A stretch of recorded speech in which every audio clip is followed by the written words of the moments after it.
When I entered into my corporate role, I was just happy to be there. Like many of us, when we get our first jobs and you're making a little bit of money, and sometimes you laugh at things that actually make you want to cry, right? Or you know that you're not being paid the same as some of your colleagues and you're going above and beyond. And I started to see that uh, meritocracy wasn't created equal for everybody. And if I don't say anything, then that's a cost, right? And if I do say something about it, then that's a cost too. And so I decided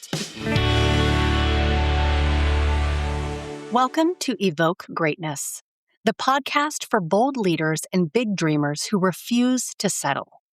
I'm your host, Sunny, CEO, entrepreneur, and someone who's spent over 20 years building, leading, and learning what it really takes to rise. Every step of that journey has taught me something worth passing on. Lessons in business, leadership, resilience, and the psychology behind it all.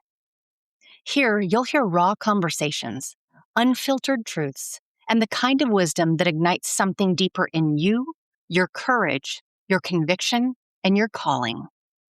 This show will help you think bigger, lead better, and show up bolder in every part of your life and business. This is your place to grow. Let's rise together.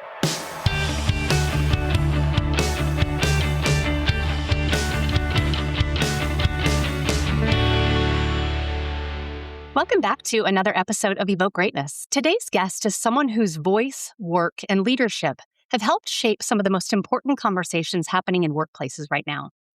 I'm delighted to welcome Minda Harts to the Evoke Greatness podcast. Minda is a best-selling author, speaker, and workplace equity expert who has spent her career advocating for women, especially women of color, to have the conversations that move careers and cultures forward. You may know her from her powerful books as the author of The Memo and Right Within and You Are More Than Magic, or from her work advising organizations on how to build more honest, inclusive, and human workplaces. Today, I'm excited to share that we're diving into her newest book, Talk to Me Nice, The 7 Trust Languages for a Better Workplace, which centers on something so many of us struggle with but rarely name clearly: communication. How we talk to each other, how we advocate for ourselves, how we set boundaries, ask for what we need, and still lead with integrity and respect. This conversation is about having the courage to speak up, the wisdom to choose your words intentionally, and the power that comes from learning how to be heard without losing yourself in the process. Minda brings both truth and tenderness to these topics, and I know this conversation will leave you reflecting, challenged, and better equipped to navigate the rooms you're in. So Minda, welcome to the show. thank you for having me. Honored to be here with you. Well, I always like to go backwards a little bit before we kind of talk about your current story, right? Like, so many times we get to this place and the part of the story, part of the magic is actually how we got to the place, to our current reality. You've built a career around helping people have conversations that change outcomes. What personal or professional moment first showed you just how costly silence can be? Yeah, that's a great question to start with. I would say personal experience definitely lends the work that I do today. I think when I entered into my corporate role, I was just happy to be there. Like many of us, when we get our first jobs and you're making a little bit of money, and sometimes you laugh at things that actually make you want to cry, right? Or you know that you're not being paid the same as some of your colleagues and you're going above and beyond. And I started to see that meritocracy wasn't created equal for everybody. And if I don't say anything, then that's a cost, right? And if I do say something about it, then that's a cost too. And so I decided to sweep those things under the rug for at least 12 years. And it started to impact like my mental health, anxiety was high and all of these different things just because I was accepting a lot of behaviors that I had normalized that other people were exhibiting. And I realized that I can be part of the solution or continue to help perpetuate bad behaviors in the workplace. And when it started to really impact my well-being to where the point where I was having panic attacks inside of meetings because of being bullied in the workplace, I realized that I had a responsibility to make the workplace better than I found it. And it was at that kind of crossroads moment where I was crying in my car. Maybe some of your listeners have had those moments where you're just like, is this what it takes to get the gold watch at the end of the day? I don't want it if it's going to be like this. And I realized that I had more power than I thought I did. And if I could help one person, including myself, then it was worth the journey. And so it was in that moment in the car where I said, work can be better. It doesn't have to be like this. Yeah, it's funny that you say that because that really resonates with a situation I was in recently where it made me reflect back on my career and my life. Hmm. And I was in a situation where people were saying some things that all of a sudden it became so clear to me that I am unwilling to do the obligatory laugh or the sort of showing that maybe you're not in favor of it, but not opposed to it. Hmm. And I just thought, I am too old and too far along in my career to be in a situation where I do that. And so my choice is to exit this conversation altogether. I don't have to make it comfortable. Matter of fact, my exit probably made it uncomfortable. And I think that in itself is a statement too. It's revolutionary, right? Because we're saying we do have a choice. And I think sometimes we've told ourselves a story that we don't, right? Yes. Yeah. Yes. Yeah. To get to, anytime you're inside of a company, and sometimes it's a little bit perception. I think that in my career of what do I feel like I need to do to continue growing and climbing? And sometimes it's what people put out there as these are not necessarily perceptions, but kind of these are the realities if you want to grow or if you want to do this, that, and the other. And I think that's why I love conversations like this because these are empowering when we give people, and they shouldn't need permission, but sometimes they need to hear that you don't have to do the obligatory laugh. You don't have to stick around in those situations. Matter of fact, what would it look like to continue to grow in that kind of environment? Is that what you really want? And that's a cost, right?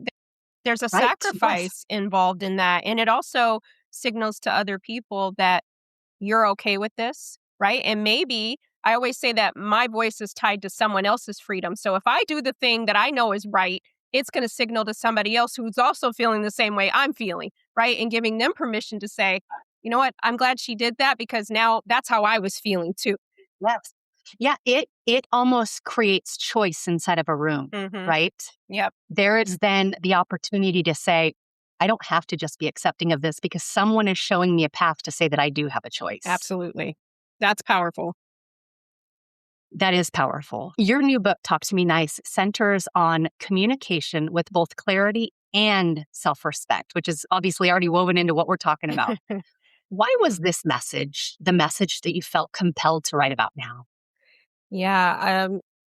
I actually started thinking about this during the pandemic. I was getting up to go to the bathroom at like 3 o'clock in the morning, right? The older you get, Sonny, you have to use the bathroom more often for better or worse. And I kept thinking about what are our trust languages? If we have romantic relationships like the five, or romantic languages like the five love languages, what are those for our workplace? What are those for when things are missing? And when people tell me, oh, I don't trust my manager or I don't trust my colleague, what they're really saying is there's an expectation that's not being met. And it's less of a trust issue and more of a communication issue. And if we had the language to be able to solve for this instead of just sweeping things under the rug and steadily kind of festering and having these moments of I don't trust this person, what would it look like on the other side of that? Kind of similar to our conversation earlier, right? If I had the language to be able to articulate that, hey, I'm not trying to demonize you or shame you, but this is what I need to do my best work.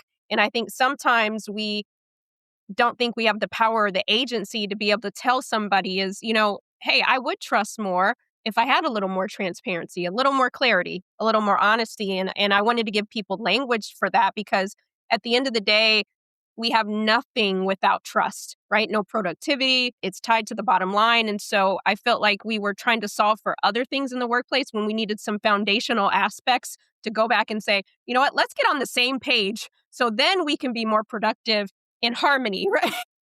Yes. You created the kind of the 7 trust languages, and I think they're applicable, obviously, to different situations. Would you mind going through a couple? We don't have to go through all 7, but go through a couple that you feel like are most applicable that are going to resonate with folks. Yeah, it's funny that you say that because when I wrote this book originally for the workplace, but I have so many people who will message me and say, I'm using this at home, right? Because this is just standard language that we need to be showing up for the people that love us the most, right? Or the people that we love the most. And so just a few that I think are really important, especially in the context of how we're living in the world we're living in today. I think number one is that transparency. That's a trust language, and that's just clarity and honesty. If I see that there's smoke coming out of the chimney, I don't need you to tell me there's nothing to see here, right? You may not know why the smoke is coming out of the chimney, but tell me, you know what? Yes, the smoke is coming out of the chimney. Let me find out why. Right now, I don't know. But once I have some additional information, I'll let you know. But I'm not going to treat you like you're crazy and that you don't hear the smoke alarms going. Right. So you just need a little more clarity. And a lot of people, they'll say they don't trust someone, but what they really want is just a little more honesty. Right. But how do you say that? You can't just come to you and say, hey, Minda, I don't trust you anymore. You're not going to get the response that you want from me.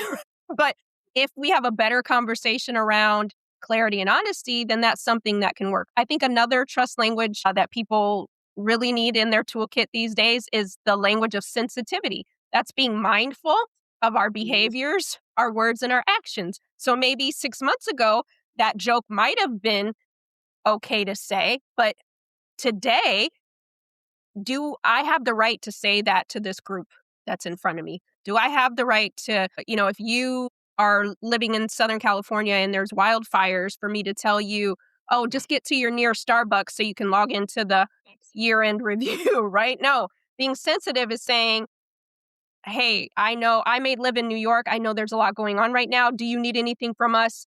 Get somewhere safe. And when you're able, we can have this conversation later in the year, right? Instead of productivity, productivity. And I think that we're just forgetting about the human aspect of people, that people are human first. And, I think the other language is sensitivity. I think being mindful about our behaviors, our actions, and our words, just because a joke might be funny to us, it may not be funny to everybody in the room, right? Or just because that I believe is important may not be as important or culturally relevant to the group that I'm speaking to. So have I earned the right to say this, right? Or am I being sensitive enough, essentially empathetic, emotionally intelligent? And I think there's a lack of that in a lot of our social circles in the workplace, right? We're very passionate about something that may not be someone else may be as passionate about. And so I think that's important. And then lastly, I think follow through, just keeping our word. I think oftentimes we say yes to a lot of things. I'm going to make that email introduction. And then what happens? We forget,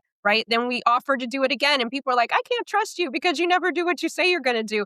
And that even saying when I can't do it is also following up, right? And I think there's all these small erosions of trust that happen, not intentionally, but unintentionally, that we can solve for with the right language. Yeah, I love that follow up. I've framed it for the working environment as honoring our word. Even with my kids, honoring our word, right? And Mhm. honoring our word doesn't mean we necessarily, to your point, like if something is due by 6 p.m., honoring your word, part of it, if you're not done by 6 p.m. and you don't have that to submit, it's saying, hey, I wanted to let you know before 6 p.m. Here's the update. But when we don't do what we say we're going to do, how can, number one, other people trust us? But how can we trust ourselves? Our brain is constantly paying attention to what we're telling it and what we're exhibiting. And we, by those actions, by not following up, we prove it to be right that we aren't trustworthy. 1,000%. Going back to the sensitivity one, when you were using that reference, it really made me think about how much is self-awareness woven into sensitivity and really being mindful of situations, even people, like you said, somebody who's in LA and you're talking about wildfires, like there's a sense of self-awareness you have to have as a leader, as a human, to be able to meet someone at that place where they are with a sense of sensitivity. Yeah. And I think the lack of, right? Just because you're not experiencing it or it doesn't happen to your community doesn't mean that it's not important. Right. And so if we don't, what did our families used to say? If you don't have anything nice to say, don't say it at all. That's right. Yeah. Well, and I think many leaders, they know what to say, but they almost freeze in the moment. What's happening beneath the surface when someone struggles to speak up?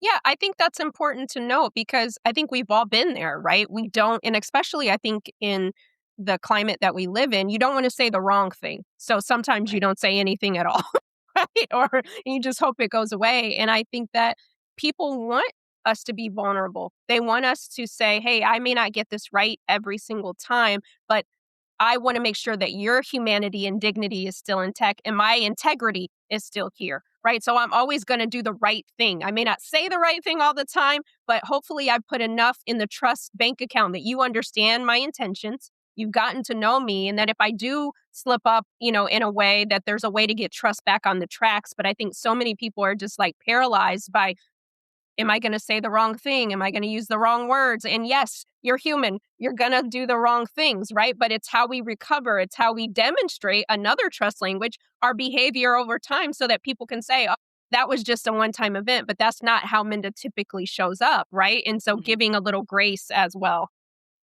Yeah. I love that trust bank account. That provides a real visual of additions and withdrawals and what is your balance with and that could look differently, right? Because we all have the professional side, but we also have the personal side too, and life is life, and there will be the times where we put our foot in our mouth. But if you have enough additions or deposits in there that offsets some of those times when you have a withdrawal. I really love the reference because I'm a very visual person. So it's like, oh, I can see that. I can see exactly how that works. Right, because we all are gonna fall short, right? We're all gonna, be like, "Oh," but we want them to remember, okay, well, typically speaking, Minda is trustworthy, right? That one time, but if I constantly demonstrate this behavior of being untrustworthy, you're not gonna trust that I can do any better than what I've been showing you, Right. right? Right. Absolutely. How do power, hierarchy, and identity shape the way conversations unfold at work? And what do people often underestimate about those same dynamics? Yeah, it's funny that you bring that up because I do a lot of talks at different companies and workshops, and I'll have some managers say, well, that's not happening on my team. My team would tell me. And I say, would they? Would they tell you? you know, what have you done to create that environment where everybody, maybe your favorites or your go-to people might have that relationship with you to be honest with you without fear of retribution, but what about the introvert over there? Or what about the new person that just started on your team that may be experiencing some of these things, but they don't want, because of the power dynamics, how do you tell your manager that something isn't working? And without it seeming like a critique, and or vice versa. And so I think managers or leaders in particular, we have to be self aware and emotionally intelligent to know that it takes a lot of courage for somebody to tell us the truth and tell us what they're experiencing, because so many times we've seen it go left in other environments. And so I think leaders have to be the ones to role model, to be the coaches to say, this is the standard, right? Feedback, another trust language, is having a loop. So I can't be the only one that gives feedback. I have to also create the space so that everybody feels comfortable when trust is present, even how you respond. We can have a tough conversation and still keep trust at the center. We don't have to diminish each other or fear monger, right? And I think managers and leaders have to remember that they're in a position of power. And so it's important for us to give a little runway for people to say that two things can be true at the same time. Just because I have something to say or I'm experiencing micromanagement or whatever doesn't mean you're a bad person, doesn't mean I don't want to be on the team, right? But here's how we create the space where everybody feels like they're being acknowledged for their work. And if they're not, then there's space to talk about it and rectify it. Because at the end of the day, we all just want to do our best work without all the drama. Right. Well, that's a perfect segue because I wanted to ask you, how can someone advocate for themselves confidently without feeling like they're being labeled as, air quotes for those who are listening, difficult or too much? Because we know that's real, right? We know that Right. if, especially, I have, there's a data point that says that some male managers don't feel comfortable giving women direct reports feedback because they don't want to seem mean, so they don't give them anything. And I say, well, that's also an erosion of trust because Yeah. they expect you to be advocating on their behalf in the rooms that they're not in, right? And it's a missed opportunity for growth when you don't provide people those opportunities, right? And so we have to get over those things. But what I will say is, in my personal experience, I remember I had a manager and he would always call me a rock star, all these pet names that we've all heard over time. But for some reason, I still did not feel like a rock star. And I felt like I didn't know where I stood with him because he never gave me any feedback, no meaningful and consistent insight. And so I thought, well, if he never gives me any insight, could I really be a rock star? Or is he just, pacifying me over time? And so I created this narrative in my head that he didn't trust me. He didn't want me to be successful, that it was all lip service, right? And part of it, I had to step out of my feelings and say, wait a second, is he aware that you need feedback, Minda? Or is there an expectation that you are putting on him that he's not even aware of? And it's creating this trust narrative in your mind. So what if you have a conversation like a big girl and say, hey, I really appreciate it when you provide me feedback after a project that I've worked on because it helps me with the next one. Is that something that we can schedule time to have those conversations so that I know that either I'm going the right way or there's some room for improvement? Is that something we can do together? And once I had that conversation with him, he's like, oh, yeah, I didn't think you needed that. No news, good news. You're doing your thing, right? And so, again, there was this miscommunication of he's like, you're doing your thing. I don't have to be thinking about you. And I'm saying, I do need this, right? And once I was able to put that on the table in a way that still enhanced trust, right? Because I could have gone to him and said, you don't trust me. I can't trust you. I'm leaving, right? I'm finding a new job. That would have got us nowhere. But at least I set an expectation and he was either going to meet me there or not. I think a lot of it is self-advocacy. That's part of our control. I can't control how he responds to that, but I can control how I bring that information in fact and not feeling.